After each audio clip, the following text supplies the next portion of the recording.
house, located on the outskirts of the city. As far as my eyes went, I could only see vast cornfields on both sides of the road. My house was still 40 minutes away, and I could hear the angry rumble of my stomach. But I couldn't see any sign of a house or people until I took a left turn for a shortcut. The scenery was different after this turn. Now the cornfields were substituted by deep woods. A skinny teenage boy was dozing off, sitting on the... I drove straight into the queue passages, which had no other cars, and stopped right next to the window. A skinny teenage boy was dozing off, sitting on the counter. I honked my horn twice, and he woke up with an awkward face. I'm sorry, sir. I was just... Relax, man. No problem. I get it. It's okay to be tired. He smiled and asked for my order. I'll have a Big Mac with 1 small fries and an iced tea. Okay, give me some time to get back with your food. Saying this, he went inside the restaurant to prepare the meal. I figured out this outlet is short-staffed, so the boy is in charge of everything tonight. I sat quietly waiting for my meal, but then the urge to pee hit me right away. I came out of the car and went to use the public toilet located in the corner of the drive-thru. I was about to close the door when I noticed a guy dressed as Ronald McDonald, sitting on a bench at some distance. He had a sad face and was staring at the ground like he was about to cry. Suddenly, he looked up and our eyes met. A weird smile appeared on his face. His teeth were broken in places, making his smile way more horrible. His eyes were big, yet drowsy. He had a hypnotic stare that made me very uncomfortable. His face was so bony that I could see his cheekbones gushing out of his skin. I couldn't move, and he just watched me for a few seconds. And then he stood up, retaining that same creepy smile, and started to jog, standing in the same place. What a creep. Saying this, I closed the toilet door on his face. I was doing my business when I heard a muffled sobbing sound. The sound wasn't very loud, but it was surely spooky enough. Is that guy crying? What the hell is wrong with that dude? Suddenly, the sound stopped, and silence prevailed. I turned towards the door, pondering what I would see when I opened it, and a loud bang took place, almost giving me a heart attack, followed by a familiar voice. Sir, are you in there? I opened the door and saw it was that skinny teenager standing outside with a big packet in his hand. Your food is ready. I called out to you, but... Yeah, I had to take a leak. He handed me the food and we both walked to my car. I was taking out the cash from my wallet to pay him when I noticed the bench where that Ronald guy was sitting a few minutes back. It was empty, and the guy was nowhere to be found. Seeing me checking out the bench, the boy asked, Is anything wrong, sir? Nothing like that. It's just, your Ronald McDonald guy is pretty creepy. He would scare the kids away.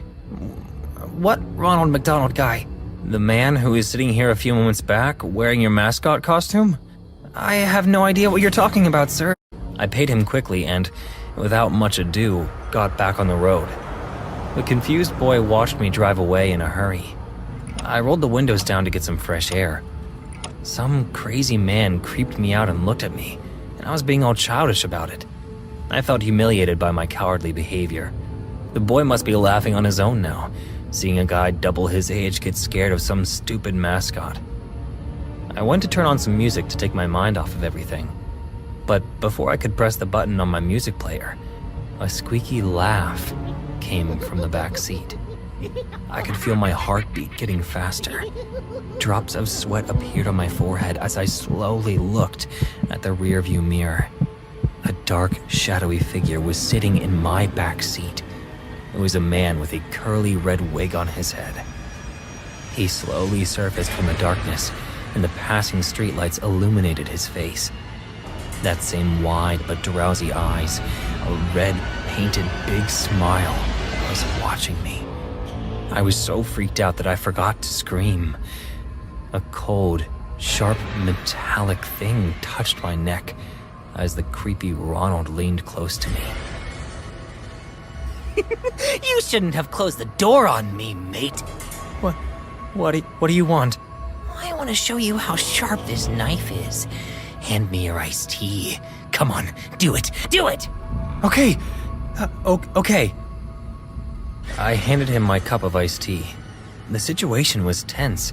I couldn't speed up, fearing that he would definitely slit my throat, and none of my loved ones would ever discover my body. So I decided to handle the entire situation very carefully. I didn't want to do anything reckless to make this psycho snap. He placed the cup right on my shoulder, and then moved the knife swiftly. The knife was so sharp that it cut the bottom of the cup like butter, and the cold tea spilled all over my clothes. Oh my god. He laughed his heart out, while I almost shat my pants.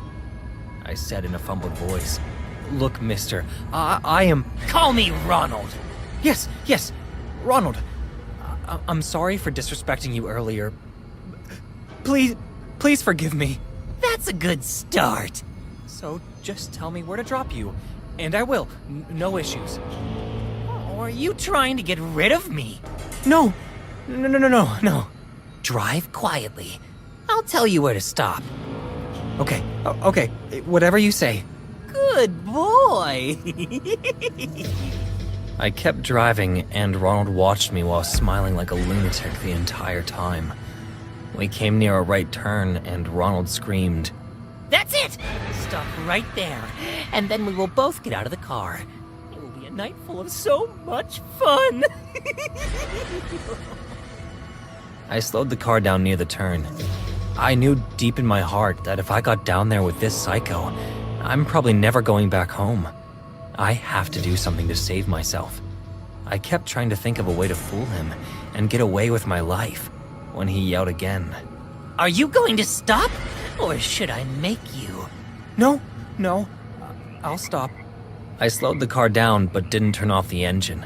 He opened the back door, and as soon as he stepped outside, I put the car in gear to speed away, but instead of the first gear, I put the car in reverse out of panic.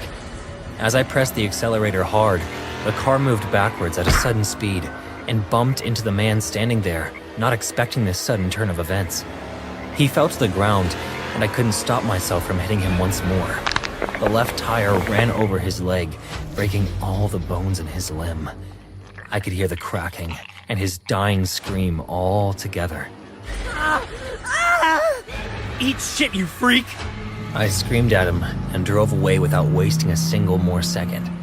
The guy was so evil that even after losing his entire leg, he still got up and in a very freaky way tried to chase my car, supporting his body on his one good leg. His smile grew even bigger as he chased me like a zombie. Before my car went away from his sight, I heard his loud voice echoing in the night, screaming, I'm Ronald McDonald! No one gets away from me! I can't explain how I got home that night, but after that day, I stopped going to McDonald's forever.